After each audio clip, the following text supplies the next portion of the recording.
Now, like a cancer, it may cause the death of the town. The problem is a fire in a coal mine that's been burning now for 30 years. Many of the town's residents have moved away, but 61 others want to stay, battling not only the fire, but a government that wants them out. Alex Sirkin has more. Our town is a shambles. Folks we treasured have gone. The street seems deserted. We people so forlorn. This mine fire issue came from below, settled and burned the land, Centralia. It is Molly Darrah's song of despair about Centralia, Pennsylvania, her home of 66 years. She is one of 84 residents living in this small town nestled in the heart of the state. For 30 years, nearly half of Molly's life, a coal mine fire has been raging under Centralia's streets. Its ominous presence is everywhere. A constant smolder of smoke rises from the ground. Boreholes monitoring the fire's temperature are all around. So are sinkholes, which occasionally open with no warning. The rotten egg smell of sulfur dioxide from the fire hangs in the air and is killing the trees. You would think people like Molly would want to leave and move far, far away. But that is not the case. Centralia's residents are fighting to stay in the place they call home. The state wants them to evacuate in the next 2 years. It claims they're in danger from the fire. Centralians say the blaze is moving away from their town, so there's no need to go. I couldn't give you one reason to leave. Not one. Not one reason to leave. We have no problem. We have no gases. Like I said, if we had them, I'd be out of here. Centralia has seen better times. In the late 1800s, this tight-knit community prospered as a mining town, with one of the largest deposits of anthracite coal in the area. In the 1940s, the mines closed down because oil replaced coal as the popular heating fuel. The unfortunate chapter in Centralia's history began in 1962, when an underground fire at the town's dump ignited some of the coal seams beneath the land. For years, the state tried to put the fire out, but failed. What it did succeed in doing was to open a floodgate of media attention, National Enquirer articles, a Superman comic book based on the town's troubles. State health reports showed no real patterns of severe illness from the fire. But in 1983, a report from the U.S. Office of Surface Mining said the relocation of Centralia's homes and businesses was, quote, a course of action worthy of consideration, unquote. Soon after, the federal government gave the state a $42 million grant to buy the town's homes and relocate its residents. Back then, people had... They voted to relocate, which is a 63-37%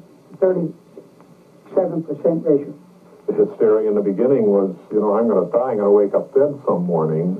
People, the meters, they had carbon monoxide meters in their houses, and the bells were ringing in the middle of the night, and they'd have to get up and go down and open all the windows in the middle of the winter and try to live under those conditions. Jack Carling is the head of Pennsylvania's Community Affairs Disaster Program. He has helped relocate all of Centralia's residents. He believes its remaining townspeople must go. All of the studies that have been made said ultimately the fire will consume up to 3,400 acres of the township and the borough. When that will be is not scientifically predictable, and that's the dilemma. I don't even know if, where how they can justify it or what they have to back up these charges. I just don't know. Centralia Mayor Anne-Marie Devine says the state study is outdated and inconclusive. She claims the fire is actually moving away from the town, so residents should not have to evacuate. Devine says the state has a more sinister motive for driving them out, the coal under the town. The fact that the borough very uniquely owns the mineral rights beneath the town, and you are talking literally millions and millions of tons of coal. Should we cease to exist as a borough, our mineral rights would then revert back to other governmental agencies. I question motives, definitely. Devine says if the state really wanted to help, it would not have neglected the real problem, putting out the fire. I'd say this is 20-some years ago. They were within $5,000, and the contractor ran out of funds. And instead of allowing him an extension to his contract, they made him rebid. And in that process, this fire just jumped completely out of control. Everybody can be a Monday morning quarterback and say, well, they should have got enough money and solved it with a couple $100,000 rather than $42 million now. And yeah. But it wasn't done. Jack Carling says Mayor Devine's logic is absurd. The cost of extracting the coal in a mine fire area, in this area particularly, would far exceed its value. So that's what the experts have said. There just is there's no mining plot to get the coal. That's just ridiculous. May you all go to hell! But the thought of such a plot, plus the belief that they aren't in any danger, has made Centralia's residents all the more determined to stay and fight the state, which is now threatening to invoke its power of eminent domain if the people don't accept a relocation and buyout. These people are being treated worse than the PLO. We're being kicked out of our homes. I'm sorry, I do not believe that the Centralia mine fire is affecting people at any age. I would come back with a 10. Don't let them scare you away. Some officials are now starting to side with Centralia, like State Representative Bob Belfonte, who says that ordering the remaining residents out is unfair. Well, if they were going to do that, they should have said that 12 years ago or 10 years ago when people were getting offers. But that wasn't the case. And to change the game now in the ninth inning is just unfair to those folks. We have tracked this fire for some 12 years. We know that it's going that way. Belfonte has his own solution. He thinks people who live near the underground fire should be moved to the other side of town, where the fire is not expected to spread. So far, other officials have ignored his plan, so it's likely the state will continue to try to force everyone out. Not knowing if they're staying or going has made it hard for the town to survive financially. Only two businesses, a cycle shop and a dress factory, remain. Centralia's budget continually shrinks. Last year it was $49,000. Mayor Devine and other town officials make only $20 a month each. Devine says things will only get tougher, but the town is prepared to stick it out and win.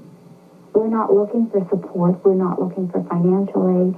We just want to get on with our lives. And we haven't been able to do that with them here. Most of the people left in Centralia have spent their entire lives there. They are elderly, and they say leaving their homes now would probably kill them. Molly Dara says she will get her house appraised by the state, but that's all. She still has no intention of leaving Centralia. She says there's no place like home. People make the town, the people stick together, and they all love one another, and it's just great. It's the people. And we've been battling and battling and battling. So sooner or later we should win. Each day at evening tide, when we seek haven from our daily care, you'll find us at God's side. It's really peaceful there. We kneel in our solitude and silently pray for God to protect us. Soon there'll come a day we'll pass through Centralia in our own streets again and be little Centralia. The state has until 1994 to evacuate all of Centralia. Jack Carline, the state's disaster program chief, says he will try to negotiate with all of Centralia's residents before invoking the state's right of eminent domain. My leaves. But as I turned to walk away and leave, my foot sank. And then my other foot sank. Tried to wiggle around a little bit to get free, and well, before I knew it, I was down to my knees, and I was struggling to get some footing with my hands to try to push myself out. The earth was swallowing 12-year-old Todd Dabosky. Heat and smoke surrounded him as he struggled to get out. I couldn't get no footing. I couldn't dig in anywhere other than to pin my back to one side and my feet to the other. Todd's cousin pulled him to safety. The boy had almost died falling into a burning coal mine. Other mines are burning under 9 states today. They can smolder for decades, and no one knows how to stop them. It all caught fire. On Memorial Day in 1962. When the fire siren blew, and we knew there was a fire somewhere in Centralia, and it happened to be in an old dump. Being that this dump was on fire many times before, nobody thought anything about it. But as we now know, historically, that started everything. The Centralians put out the dump fire, but it was too late. It had burned its way beneath the ground into an abandoned coal mine. Eventually, the fire burned its way under the town. As the coal burned away, the ground above collapsed, leaving cracks and craters that spewed smoke, heat, and toxic fumes. Carbon monoxide seeped into homes, a silent and deadly predator. After Todd Domboski fell into the burning mine, the people had had enough. In 1983, the federal government offered $42 million to relocate Centralia's residents. Most of them packed up and moved out. We relocated over 1,000 people, bought over 500 buildings, including commercial structures, and demolished all of that.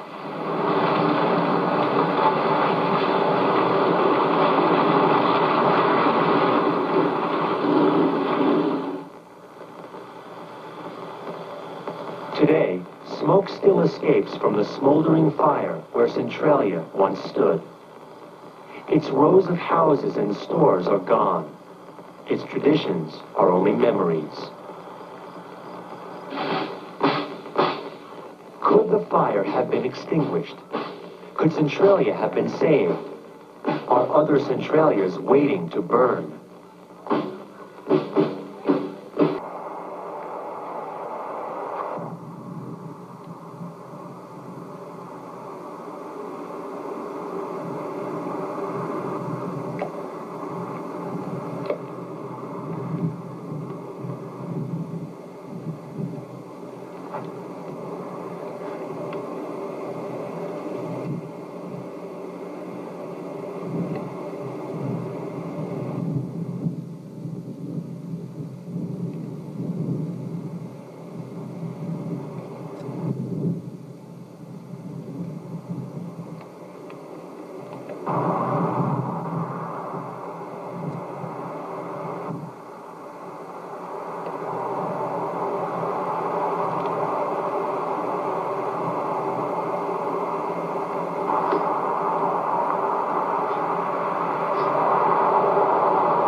hate to ask you to do this, but do you mind? All right, we just need basically.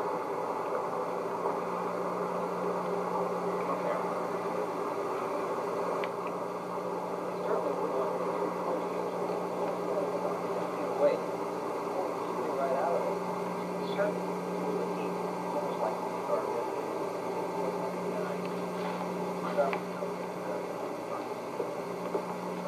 I couldn't really see it too well. Okay. More people vote on hormone because of the population. Area. Night Beat reporter Jim Rennick shows us what's become a big attraction. There are not many people left in Centralia. Most have moved away, chased away by underground mine fires that have been burning for years. But now, some people are coming back, at least to visit. Just outside Centralia, fire breaks through the ground right alongside heavily traveled Route 61. It is becoming something of a tourist attraction. Oh, well, I was just driving by and I saw this huge orange flames over there, and I just thought I'd stop by and got my camcorder here and I was taking some pictures. What do you think of it? That's pretty spectacular. Others are not just content with looking from a distance, they want a close-up view. You certainly don't want to get too close to this hole. I'm standing about 10 feet away, and you can see the flames literally shooting right out of the ground. And you can feel the heat. It's like standing next to a small blast furnace. All around the large opening are smaller pockets of steam and smaller fires breaking through the cracks in the earth. We have attractive nuisances, but this is a dangerous one. You got too many people walking up to it, sticking sticks in it, trying to open the hole up more. And, of course, we don't know what kind of mining is under here. It could fall in. And for others who come here to look, the safety question also important. From the time I was a kid, we knew it was over here. We knew the mine fire was burning. This is the first time I've actually ever seen the fire, though. What do you think about it? It's kind of scary. It's kind of scary. You're wondering where else it's going to start. As the sky darkens, the ground glows brighter. The trails of flames create a pretty but unsettling sight of what might spread through this area. Jim Rennick, News Watch 16, Columbia County. Come to the surface. Last night we showed you the burning ground. Now officials are trying to decide what to do to keep people away. This News Watch 16's Melissa Sander reports the fire is not even fazing some people in that Columbia County community. There's a lot of space in Centralia, houses torn down as the residents move out or die. Now, one young family just bought a house here. They're moving in. See, I had a beautiful house in Mount Carmel, but we're moving back for more or less the privacy. No, nobody's to bother you. Come and go as you please. And I love it up here. I think, seeing with my two kids outside playing and everything, so why let the mine fire mess up their life? Privacy they'll have, but safety is another matter. The mine fire burns all around here, and this week a reminder surfaces just a half-mile away on Route 61. Pretty scary. I think it's pretty dangerous, too. The guy's brave. The ground in this wooded area just outside Centralia sends off powerful heat waves. Sulfur residue is everywhere. Can you see it good? Yeah, full of sulfur. Police will patrol the area this weekend. PennDOT plans to put up no parking signs along here Monday. Right now, the curious keep coming, getting close for a better look. I mean, is this unsafe? Kids have been coming around here looking at it. There's no barricade. Well, it could be. I mean, you never know what's going to happen under the ground. I mean, to give you an idea how solid this ground is, or isn't, take a look at this. It's fresh asphalt put on Route 61. It's laid down here every several months because the road keeps subsiding as the coal burns underneath. And sometimes the asphalt has to be put in a foot deep. The Office of Surface Mining doesn't think this situation is an emergency, requiring a barrier to keep people away. The agency says these fire holes crop up all the time, just not this close to the roadway. Melissa Sander, News Watch 16, Centralia.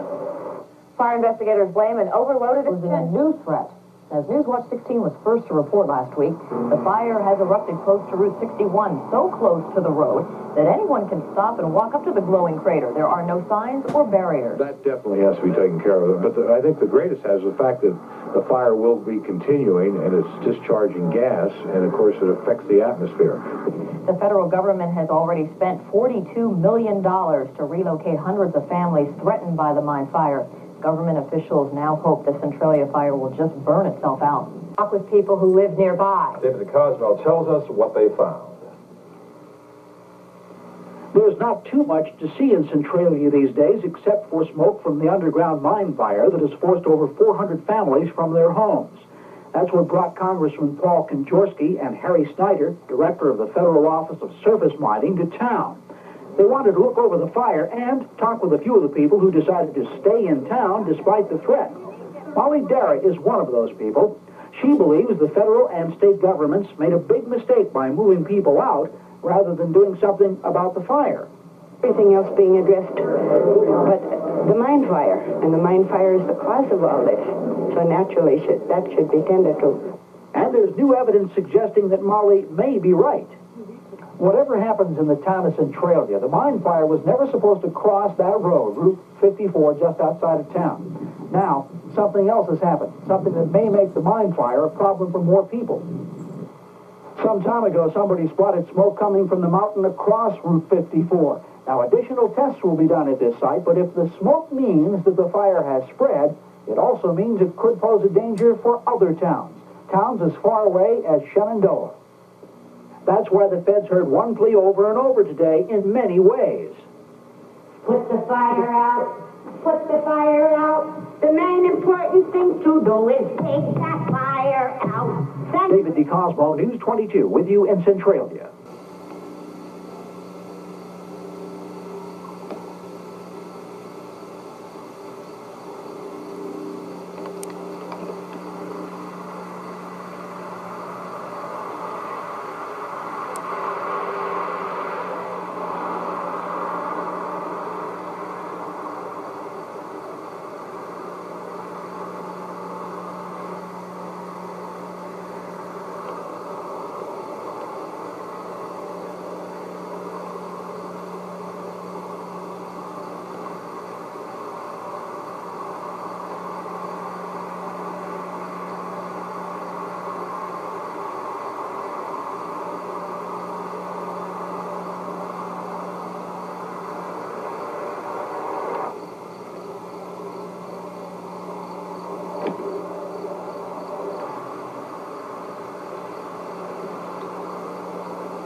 In Centralia, most of the residents have moved out because of an underground mine fire that may burn for a century.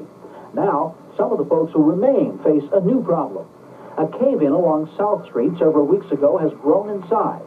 Gases from the fire can be seen venting from the pit. The hole opened even more this morning.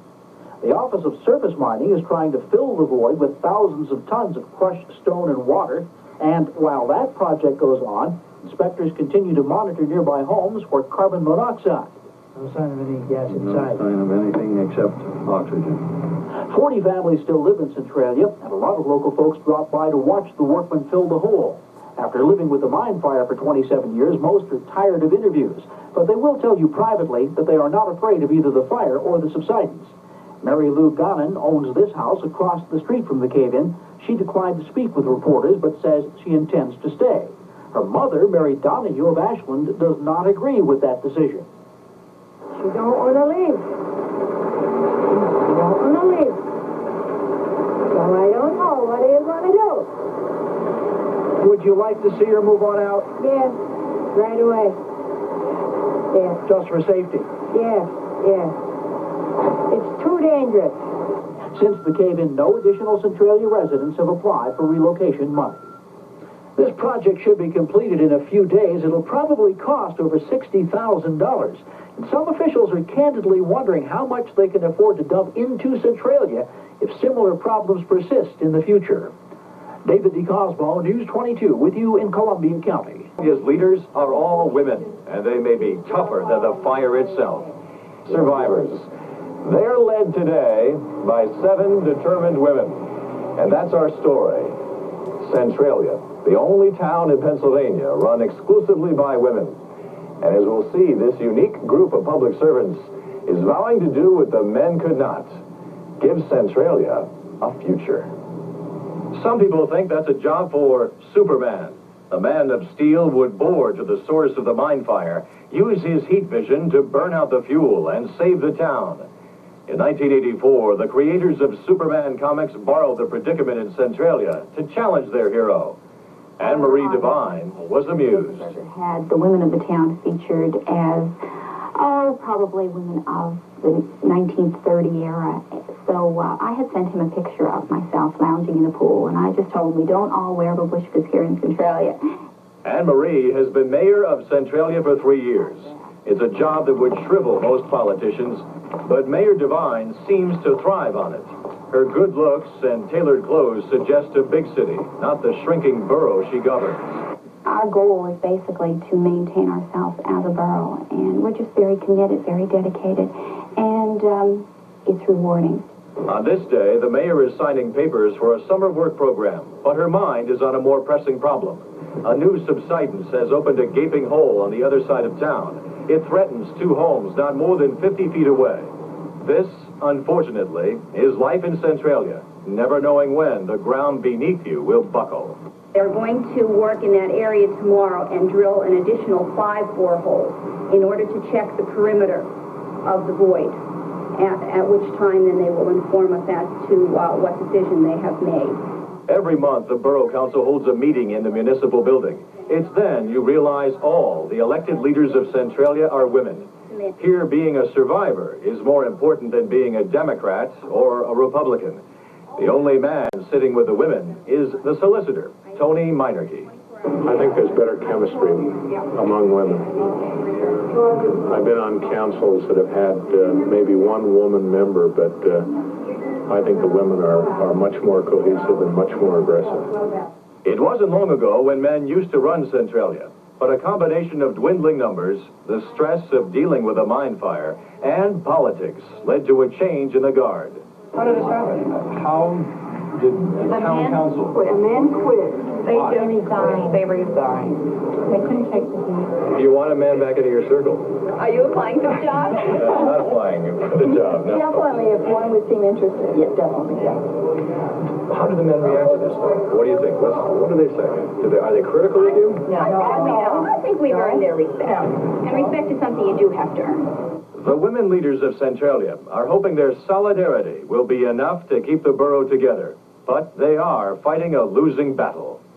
It's the spring of 1989, and if you think the mine fire is over at Centralia, think again. Here, just one of many spots is where the ground has opened up. You can feel the heat, and you can smell the sulfur, and you can see the smoke. It is like an outdoor sauna. There was a time when 1,000 people used to live in this town. Of course, that was before the mine fire. Since then, 95% of the population has left. Today, 56 residents remain. The federal government bought hundreds of houses and tore them down as part of a $42 million buyout. 25 homes still sit, waiting for demolition workers to make Centralia look like a ghost town. Bill Klink heads the Columbia County Redevelopment Project that oversees the demolition. Klink says the federal government should have used its power of eminent domain to take over Centralia years ago and avoid all of this struggling. Whether it's realistic to stay here or not when you only have 37 families and there isn't going to be much income generated by those families, but as far as whether they can stay or not, I think that's already been established by the state government. I think the redevelopment authority has always thought that was a mistake, but I don't think there's been any need to be tenacious about that because the policy was already in place. Mayor Devine bristles at the mention of what the federal government should have done. How do you spend $42 million and still end up with a community and a mine fire? How does someone justify that? I mean, without appearing foolish. I don't have to justify my reason for staying here. It's the love of my community, contentment, peace of mind, and none of them wear a price tag. Last fall, the state offered to plant 9,100 trees on land left barren by the relocation project. The women leaders saw this offer as a threat.